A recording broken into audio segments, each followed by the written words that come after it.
It's always so inspiring to hear Macy and Amy speak and to have them on stage together was such a gift this morning. Hope you enjoyed that portion as much as we all did at our table at the back. We are going to spend the rest of the morning diving into a couple of tools that are very connected to the work you just did with Amy and Macy. So if you would find your design cards, they're on the ring, and your Learning Together book. Jess will hold that up. She'll be the Vanna. Take a couple of minutes to peruse those, and when you're ready, say something to your elbow partner that might sound like, this reminds me of, or we used this when, or I've seen this book cover before, probably. So go ahead and just take a couple of minutes to review those two tools that we'll be using for the rest of the morning together.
We are going to have a lot of opportunities to dive into those tools. So go ahead and bring your conversations to a close.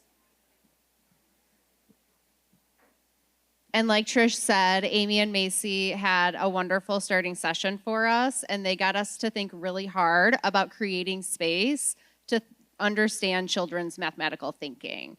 We're going to hang on to that as we take a step up to think about what we need to do within our professional learning systems to create that space for educators. So up on the screen are 5 statements. Read those.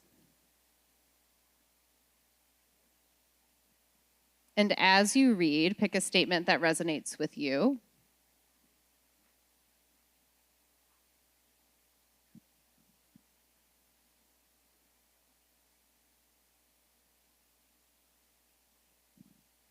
And as you've picked one that resonates with you, feel free to engage in dialogue with an elbow partner. What do those words say, mean, or matter?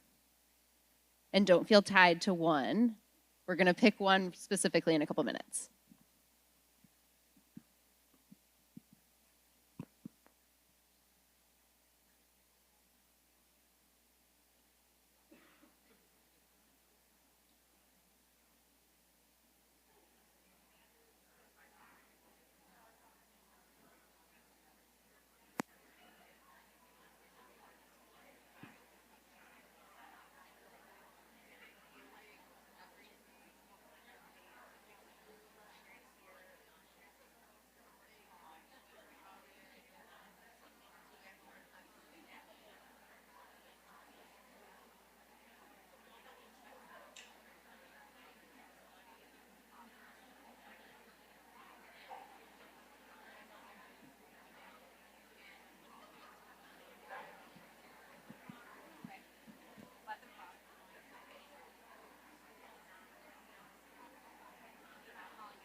And pause your conversation.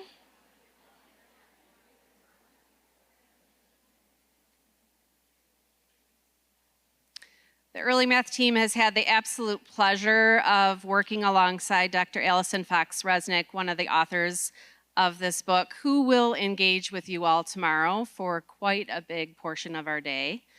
And in that, she has helped us to think really hard about the things that we need to do as leaders to support the educators who are supporting the children in thinking and responding to children and being curious about their thoughts. Because they matter. Kids have a lot of really important things to say, and these principles for learning to teach help us think about what it takes for teachers to start to be responsive to children. We as leaders need to think about our teachers as sense makers. We have to think about our teachers that and allow them to get messy in learning how to do this work. We can't have expectations of perfection in our classrooms, for our students, for our teachers, or for us as leaders.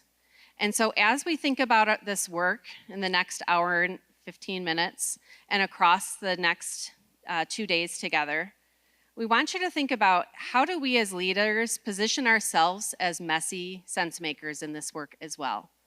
That's going to be our expectation of teachers, is that be curious, make sense of the work of children, but also be playful in that work.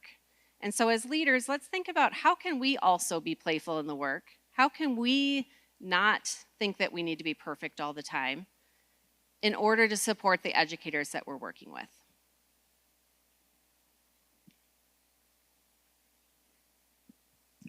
So let's dive in. You are going to pick one of the 5 principles and read a little bit more about it. As you read, which starts on page 26, you're going to underline a phrase that stands out to you. So again, we're going to pick a principle for learning to teach to learn more about. We're going to read it and underline something that stands out to us. As you're reading, you might consider how you bring this to life in your context as well. So what's a phrase that is really standing out to you from one of the principles? And then level that up and think about, what does this mean for the people that I work with in my context?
As you wrap up reading, we are going to engage in dialogue with some new friends. There are some numbers that currently live up on the screen, and I'm going to have you guys point. So if you guys picked principle 1, point to where you're going to go in the room. Jill's got us started over here. Principle 1. Principal 2 is going to head to this side of the room behind our camera. 3 is going to meet Brad. Will you raise your hand for us? Right around here. Thanks, Brad. 4, this back corner of the room. And 5, this back corner of the room. In a second, you are going to go to the space in the room for the principal that you taught. You're going to make eye contact with a new friend and stand to the front of the stage when you're ready for your next step. Be sure to introduce yourself to your new friend, become BFFs, fist bump, high five, whatever it takes, and face the front when you're ready.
That's interesting.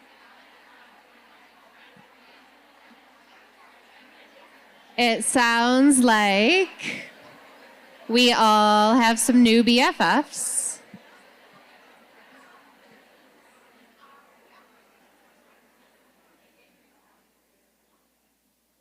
As we continue to network with one another, we're going to step into engaging in dialogue around the principle that you read about.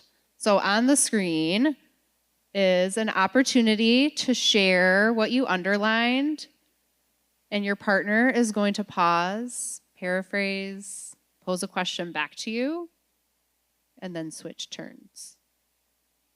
After that, you guys are going to brainstorm ways that this principle can come to life in your context or make connections with what you are resonating with in regards to your professional learning system. Marcus is giving me a head nod. All good? Trish, anything you might add? We would love to have some people share out when we're done. So if you hear something that's pretty spectacular, make sure you're ready to share with the whole group. Happy chatting.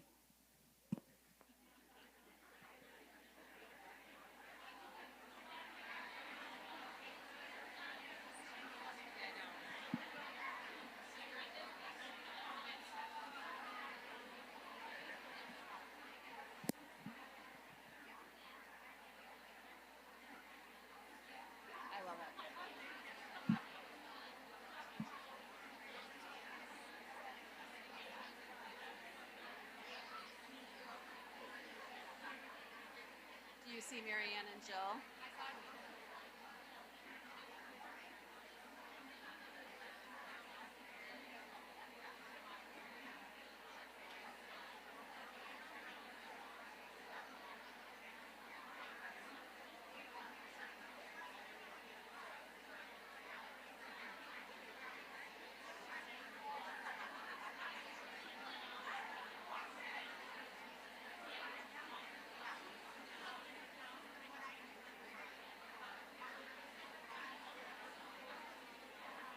I can't find either of them in the moment. Do you see them? Marianne's wearing brown. Jill also is wearing a green color.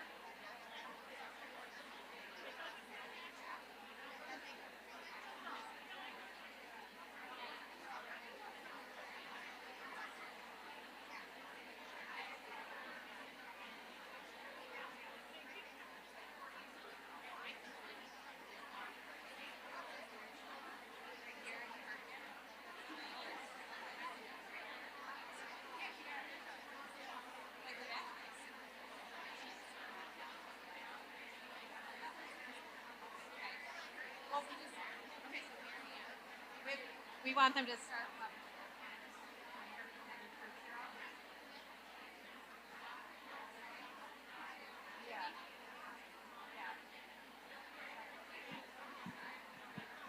Just make sure she has her microphone. Oh, that's good.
Rusty's body language has shifted slightly towards us. I wonder if that means that they're not talking.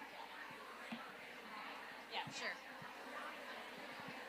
Go ahead and take about 30 more seconds to wrap up conversations.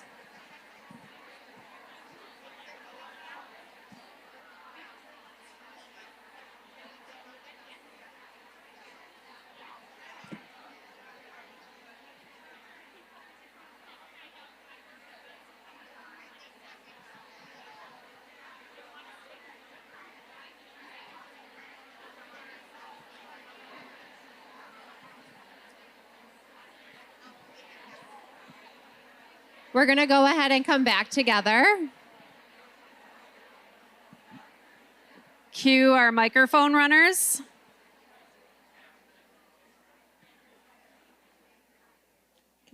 Mic runners, we can't see you, but we know you're somewhere in the crowd. Oh, perfect. Okay.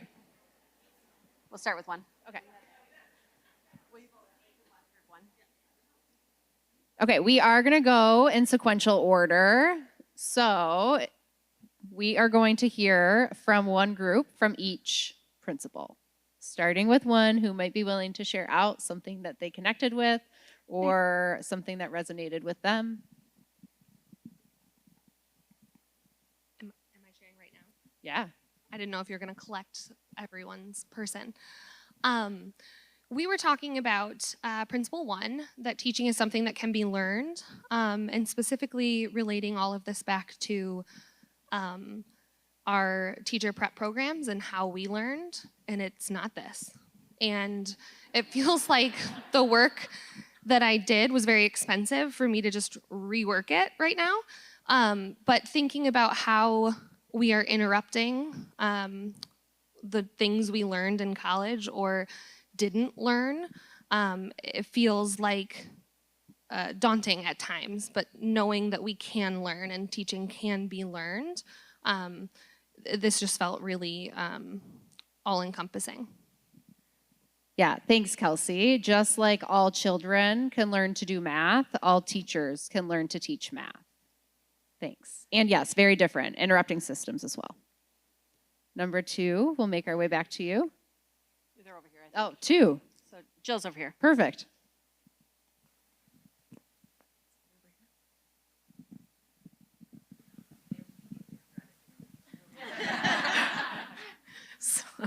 In talking with my partner, we were thinking about, we underlined the same thing, by the way, so we're really excited. But thinking about how teaching really is everything that the teacher does intentionally to put children in that conversation around the content that you're learning. And so that was central for us. And as a coach, she said this text, so I hope my coaches are ready to hear it, but can I make a mess with you, right? So this is gonna be messy. This learning is gonna be messy for all of us, but how can I support you with that, so. Yeah, you guys were destined to be partners, first of all. Second of all, we have to get out of our way or out of the children's way in order to open up space for kids to engage and think about the mathematics. Definitely connecting with the work that we just heard Amy and Maisie chat with us about, thinking about how do we lift student voice into our classroom and be curious as adults about what they have to say and then expand on those ideas. Thank you so much. Group 3.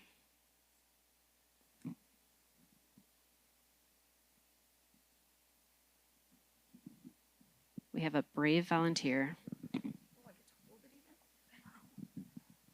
So we did 3, and my partner and I both kind of liked it because it talked about teaching and learning in a cycle. It's that continuous improvement. And the epiphany that I had personally was when she was paraphrasing me, she said, why teachers think they can't learn. And in my head, the story went, when teachers won't learn. And I was like, whoa, okay. That was it. So it's about encouraging them to learn whether they think they can or they just won't. But either way, it shifts how you approach them. As leaders, it's our job and our systems to create spaces for teachers to get messy and feel like they can fail alongside us. Thank you. Number 4.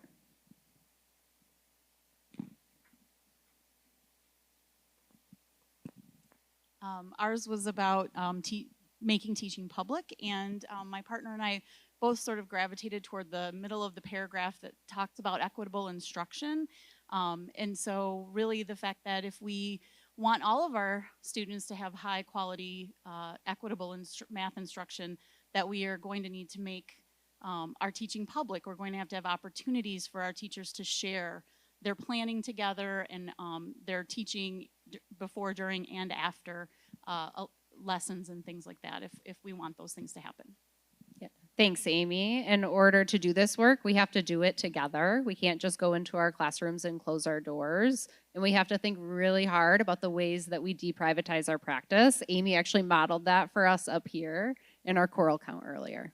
She even made a mistake, and I appreciated that. And 5.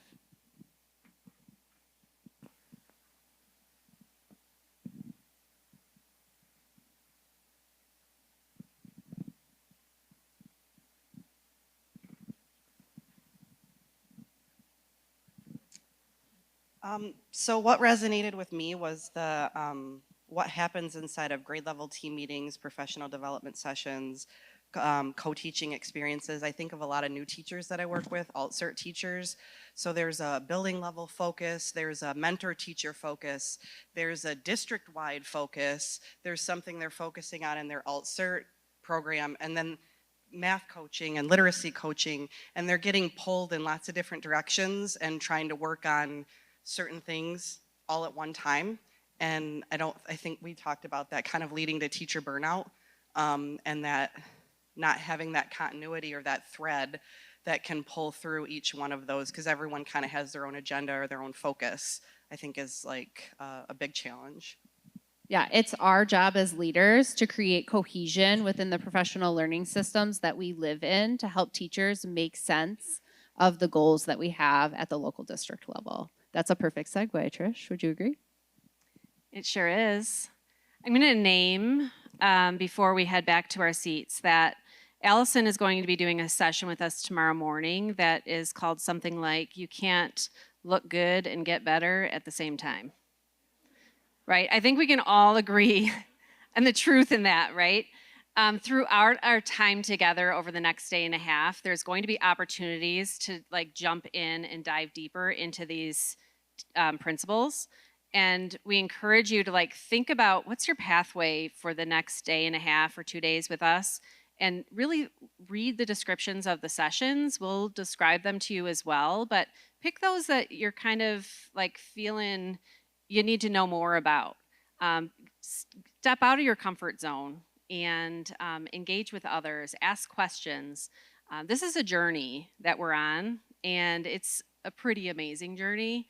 And we're excited that we're able to bring this content to you in this way. So open up your space to get a little bit messy, give yourself permission, no matter what your title is, to say, I'm not sure about that, or I don't know how I would do that, or what ideas does someone else have? Because we are all here together in service of kids, right? This is about the children, and in order to support the children, we have to support the educators that we work with, right? Thank your partner, give them a high five, a fist bump, whatever works for you, and head back to your seats.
And pause your conversation.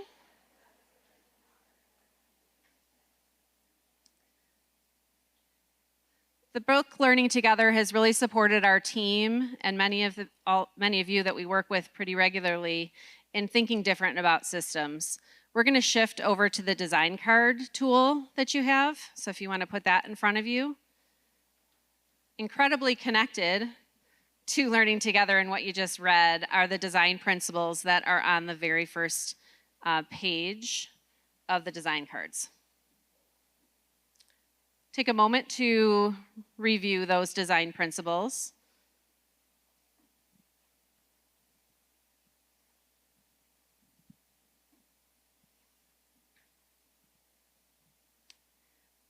We have a pretty big task here in this work, and that is to create a professional learning system that supports children, teachers, and leaders across the state of Michigan and helps to support them in being sense makers and engage them as powerful, flexible problem solvers and collaborative learners.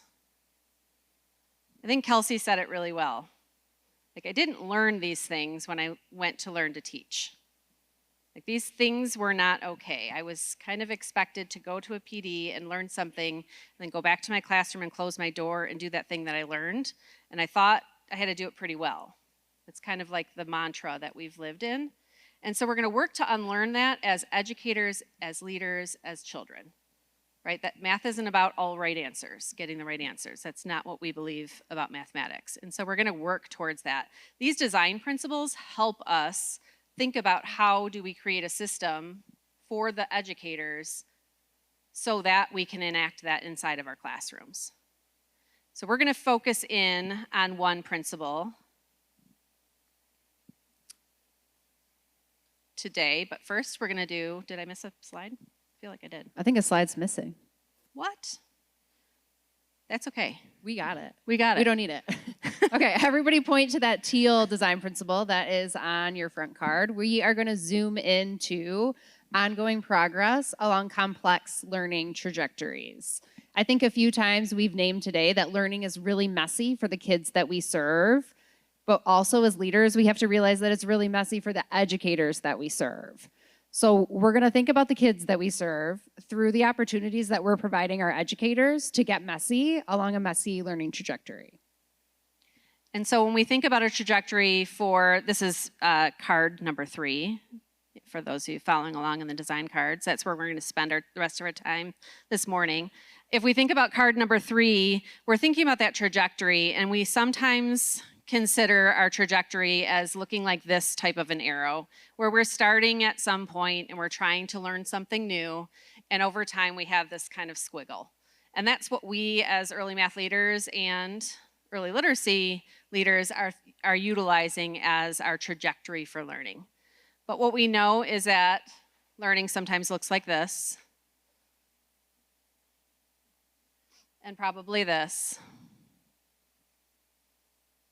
and most definitely like this sometimes, and sometimes even like this, right? But for us, we're thinking about a trajectory, and we'll just utilize, there's that slide that we were looking for. We'll think about this particular squiggle. So when we're on a trajectory and we're learning something new, whether it's to make sourdough or to learn our multiplication facts or to learn how to teach a new curriculum in our work, we often resist the change. We start by thinking, I don't need that. I already have a way to teach fill in the blank, right? And so we resist that change. We see the change as arbitrary, as constraining, as ineffective. It's going to take me too much time. I don't have space on the wall. It might be unreasonable, or it might even be unattainable. Others enter a new learning experience. I think of these as our rule followers. Someone tells me that I need to do something new, and I might not like it, but I'm going to be compliant. I'm going to do what I was told because I'm a rule follower, and I'm doing that out of obligation to whoever it is that is asking me to do the thing. It still might seem arbitrary. It might even feel unattainable to those people, but they're going to try it because someone told them to, and they feel like I should just do it. These people typically aren't adapting the work in meaningful ways. So if we think about a classroom, they have a beautiful group of 27 children that they're working with day in and day out, and they know them really well.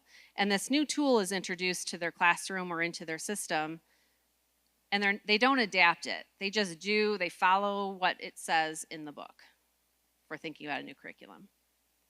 When we get into internalization, that's where the beauty happens. Things start to shift. In this space, educators start to think about doing the work, whatever it is that we're working towards, out of an obligation to self. It's that they can't imagine doing things in any different way. Let's consider the spectrum that we saw Amy chatting about this morning. You know, children learning to count. It's 1, 2, 3, it's 1, 2, 3, right? We can be in resistance.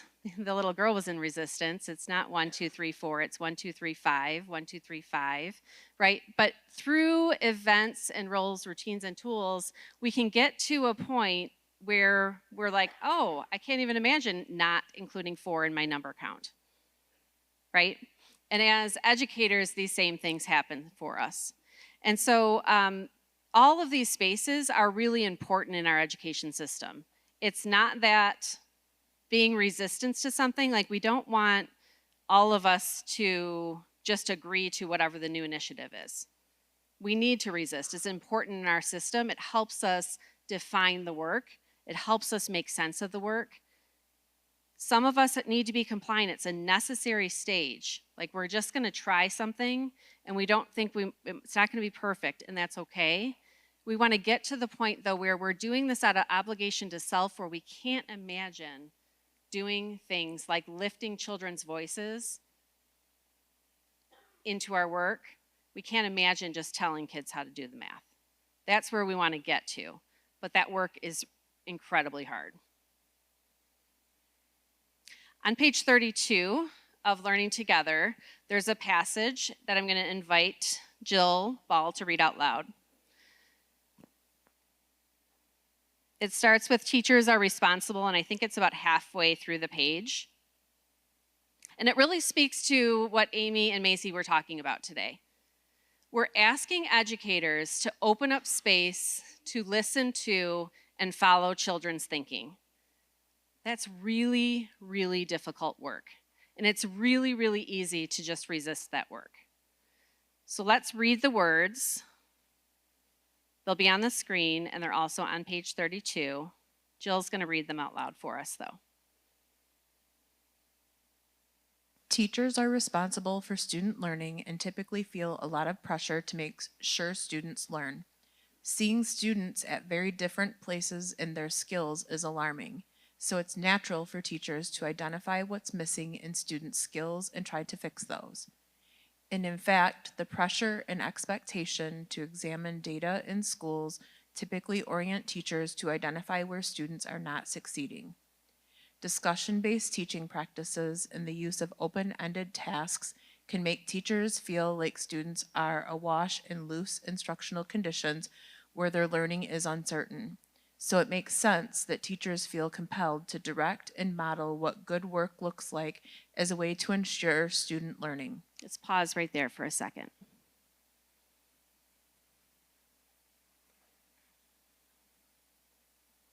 We work in a system where we're incredibly data-driven. And when we think about shifting to a practice where we're opening up space for children to share their thinking, and we as educators are making decisions about what to do next and how to be curious, and as Amy and Macy described it as hypothesize, like Macy said to us 4 times, you can't get into their head. You don't know exactly what they're thinking. But we need to make some decisions, and in that work, it makes sense for teachers to feel compelled, because of all of the pressures that we named in this corner over here, to direct model, because it ensures student thinking, right? Go ahead, Jill. But when we are at the beginning of the journey of shifting our classroom norms to be less teacher-directed and more focused on growing and making sense of ideas together, it takes time and experimentation for a teacher to realize how intentional goal setting and facilitation within more open-ended, complex tasks enable student learning and, in fact, better support sense-making and conceptual understanding.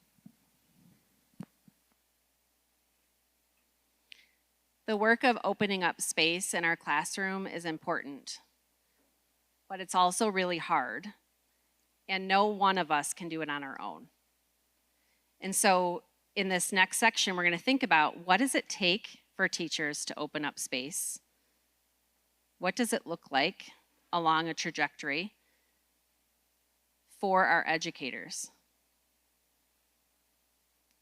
As you reflect on that paragraph, why don't you just grab a Post-it note from the center, maybe put it on page 32, or jot in the margin if you're one that writes in books. What's a reflection or a connection that you're making before we move forward?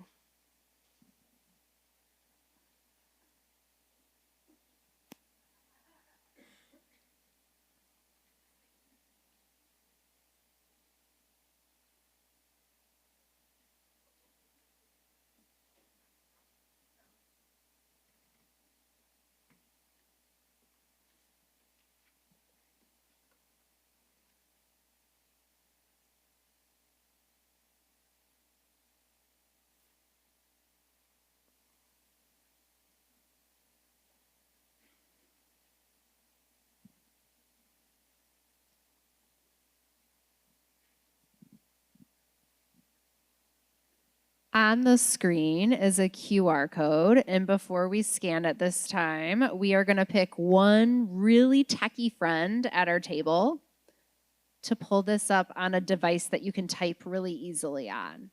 So take a second. I see some tables doing nose goes. That is one strategy to pick a friend. You also might point at the techiest human at your table. Take a second to do that. And that techie human is likely going to type the bit.ly onto their computer. This is hard to do on a phone.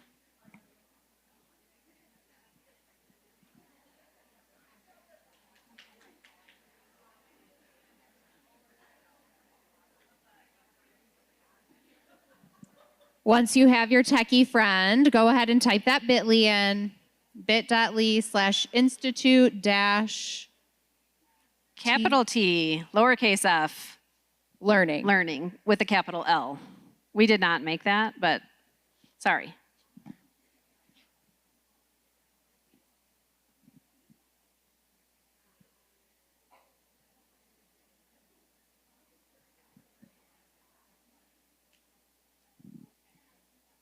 As you are opening up that bit.ly with your really techie friend at your table, we'll go ahead and give you the process to engage with.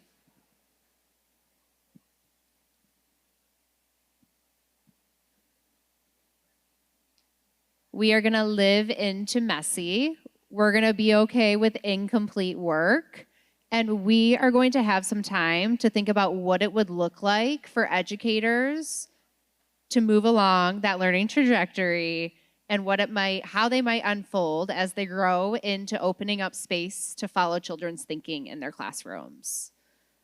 So that techie friend, as you all are talking at your table, is going to take some Post-it notes that live on that Canva that our friend Andrew is going to take us to here in a second, and post a bunch of ideas.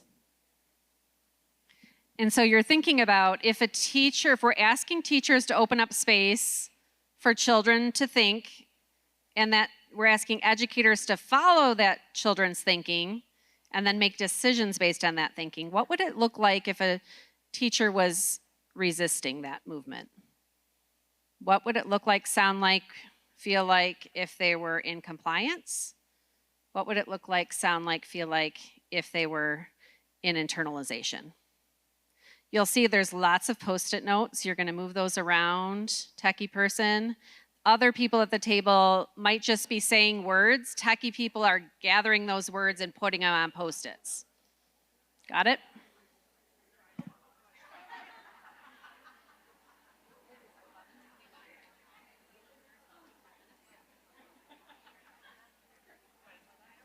You'll have about 10 minutes for this portion, and we'll be circulating. The early math team will be up and around, helping you out if you need it. Try the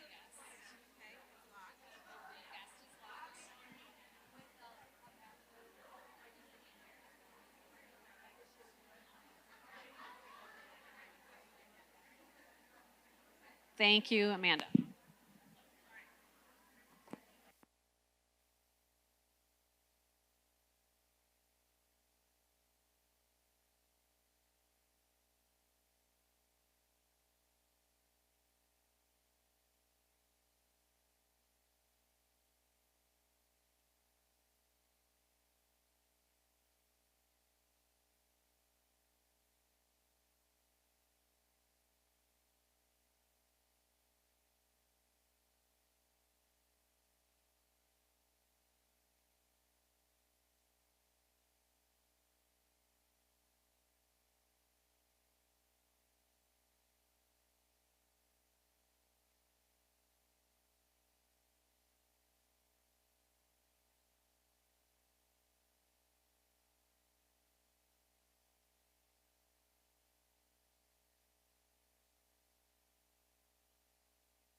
We're going to go ahead and come back together.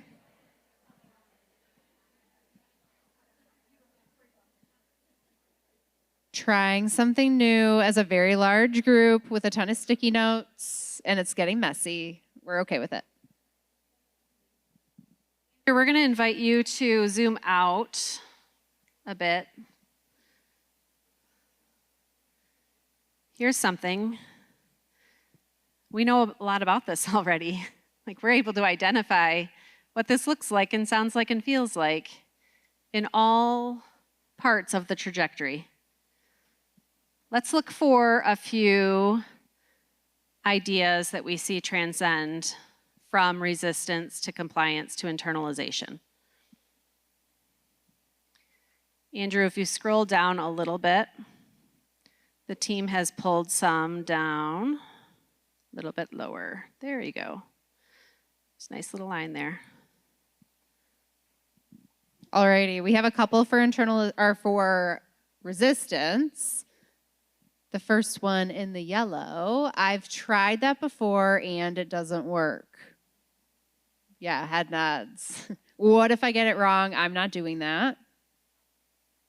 The teacher is still doing everything and all of the talking. What if the principal sees me being messy? What if the principal's in there getting messy along with you? Wouldn't that be fun?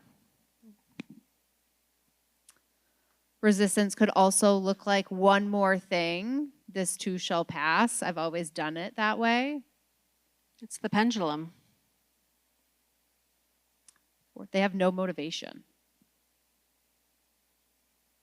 The parents, the admin, no support.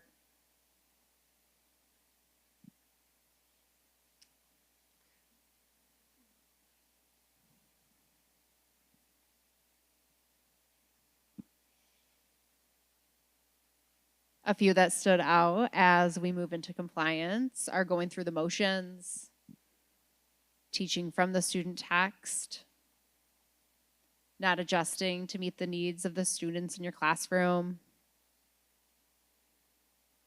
just checking the box to go through the motions. They're doing this out of obligation to others. This is my curricular material. This is what I'm going to use. The book says to do this. There's not adaptation in this.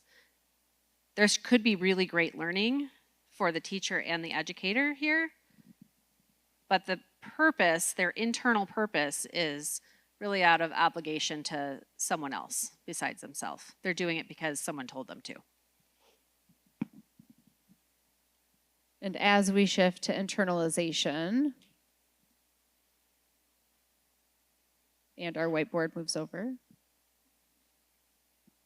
it might look like taking ownership of the instructional decision making versus being told to do it. You might actually even be excited about the ideas that you're learning around. You could also be intentionally giving opportunities for students to be messy as well. If it's okay for us to be messy as educators in our professional learning system, we might just believe that it's okay for our students to be messy as learners. Early math team in the back, what might you want to add in terms of trends that you saw? It's so interesting. I'm noticing, like, I see a common theme when you go from resistance to internalization. And one thing I pulled out was teachers' identity, how teachers feel about themselves in relation to the math content and facilitating instruction, not believing that they can do this, and then using their resource initially as a crutch. But then towards internalization, they feel empowered to make instructional decisions based on children's mathematical thinking.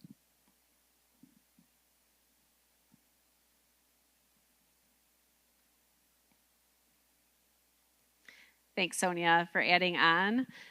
This work is hard, it's messy. We're playing around with these ideas, but it's important for us to think about our educators that we work with and where they are in their trajectory and what we as leaders can do to support them in moving along that trajectory. So on the next slide is going to be an opportunity for us to do a bit of reflecting together.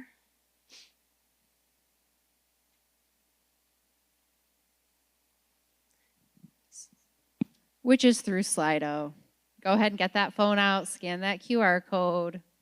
We'll reflect on this time that we got to think about getting messy on a learning trajectory.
All right, we have about 100 of you who have responded. That's a lot of responses. Still, some of you are working on the slide and in your app or on your phone, you'll be able to see some of the responses. What might nudge our learners to move along the trajectory? Common routines, autonomy, purpose, coherence, and common learning. Gosh, these are going quick. Proof. They want to see it working.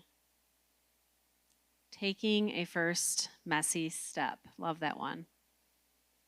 Professional learning, coaching, tools.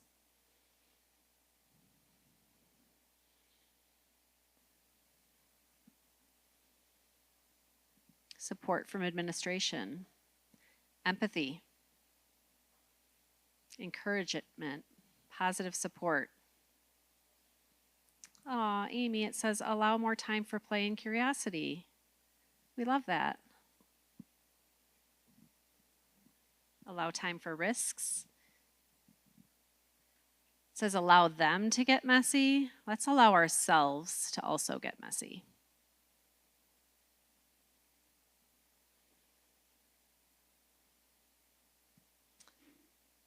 Anything else you're noticing, Jess? I think you named them all. Not quite all of them, because there are a lot. And the second question, how might you utilize the trajectory as a lens for making sense of how learning is unfolding in your context? We spent time today doing an activity with you all that you all can do with your leaders in your context. Right? So what are these are ideas flowing from the brilliant minds in this room of how we might utilize this as a tool, this trajectory, inside of our context. Providing collaborative groups to learn with one another. Reminding ourselves that it's okay that some of our friends are resisting. Learning together.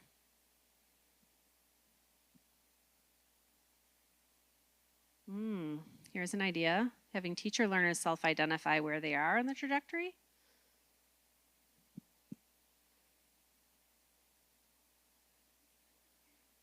That bottom one versus figuring out where are some of our teachers and then what might be the next step for us as leaders to support them. We might create a tool. We might have an event where we do some more learning. We might do a learning lab where we can see each other get messy in an idea. Any others, Jess? All right. Thanks, Andrew. If you'll head back to the slide deck. We will do you all a favor and put the results to this inside the slides if anybody wants to see all of those ideas that populated. Okay, stepping out of this portion and coming back to our tools, we just did an activity with you that is living in our design cards. So on the back of page 3 is an opportunity to think about ongoing complex learning trajectories within your context.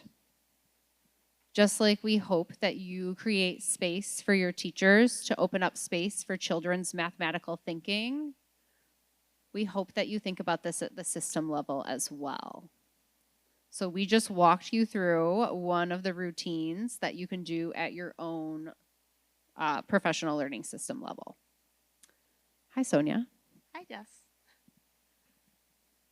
So the visual that you see on the slide describes our learning focus for this school year. We're kicking it off today at the Institute, and we will continue to build on throughout the school year.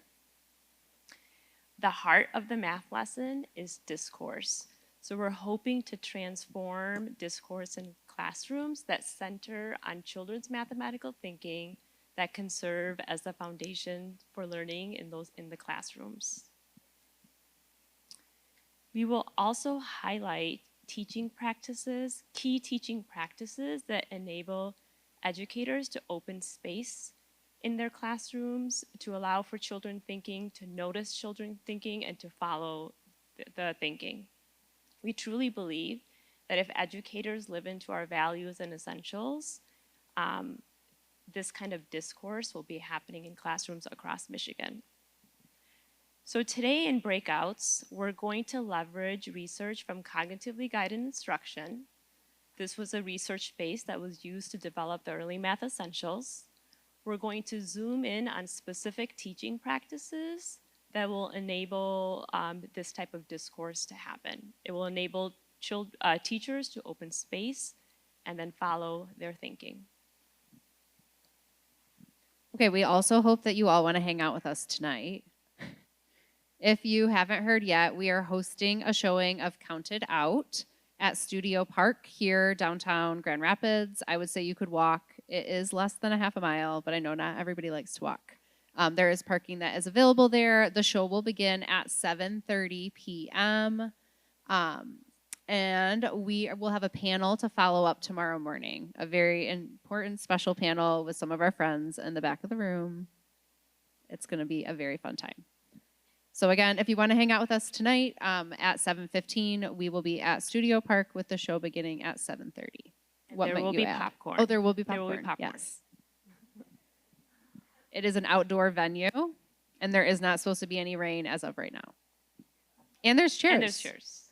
Well, what's that? 90 minutes. The movie is 90 minutes. An hour and a half.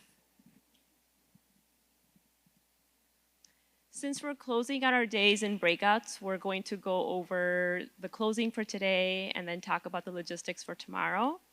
Lunch will be in this room, in the ambassador room, from noon to 1 p.m.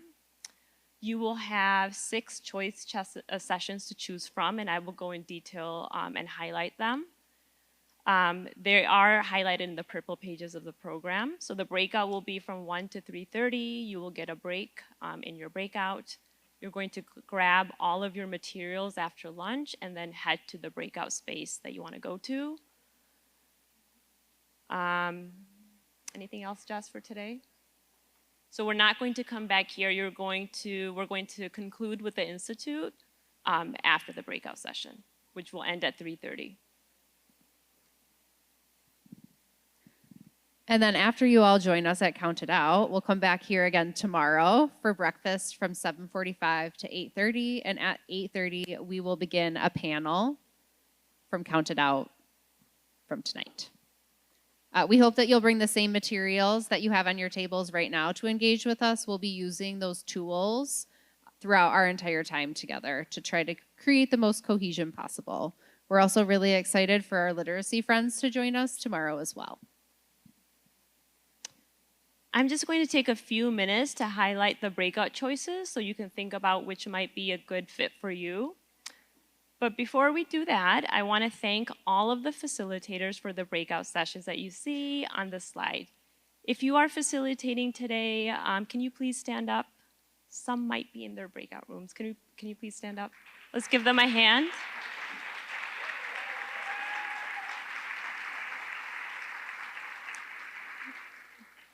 We also have some facilitators in the remote site that I want to acknowledge, Chris and Angie. They took time away from their summer to prepare and plan for today and are so excited for you to join, for you to join them. So a few things I'll highlight. If you are new to our early math essentials and new to our events, I think noticing and eliciting thinking might be the breakout session that you might want to attend. So in that breakout session, we're really going to notice children's thinking, have opportunities using videos and artifacts to notice children's thinking and think about questions that we might want to ask to elicit children's thinking. So we have 2 rooms that are delivering the same content. We're going to have volunteers ensure that there's even number of participants in those rooms. If you have been attending our events and are familiar with essentials, if you're supporting educators where shifts are already starting to happen, then the other breakout sessions might be the ones that you select.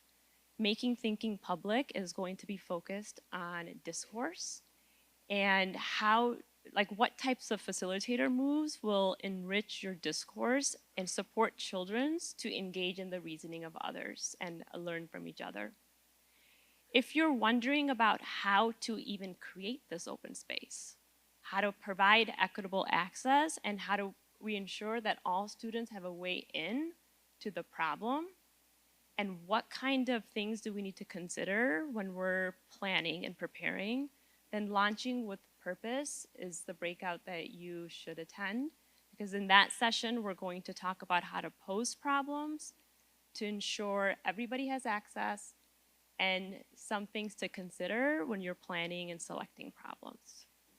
We really hope that you enjoy the breakout, and then we hope you have a great lunch. Is there anything else, Jess?